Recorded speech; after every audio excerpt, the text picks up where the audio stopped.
師傅，聽人話入伙要拜4角，又有人話係拜5角，咁究竟係4定係5啊？嗱，無論你係講緊屋企入伙啦、新嘅辦公室啦、搬啦，咁好多時大家咧跟住傳統去做咧，都會所謂拜4角嘅喎。咁有啲人話拜5角喎，到底係4定5咧？點樣數咧？但係原來中國人咧就相信有地主啦，所謂5方5土龍神嚇，即係唔同嘅財神嚇，亦都係代表東南西北連埋中間咧就係5。如果你淨係計4個角落咧就係4。咁通常入到屋拜4角咧，又有好多朋友到底話喂點計咧？其實真正嚟講最好咧就係你有一個 floor plan 係全間屋睇到，即係話佢最盡嗰4個角落方位嚇，咁就每邊擺一份咩咧？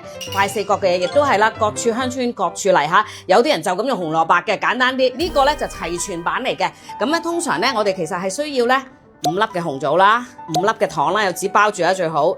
花生就唔使數啦，一紮就得啦嚇。咁係要一隻鴨蛋嘅喎，因為傳統上咧鴨蛋咧係可以有呢個消災解難嘅意思。但係鮮鴨蛋唔容易買，麻煩你哋自己揾一揾下，同埋煲咧實煲爛嘅。如果以普通人嚟講，咁啊預鬆少少，咁啊煲好隻鴨蛋啦。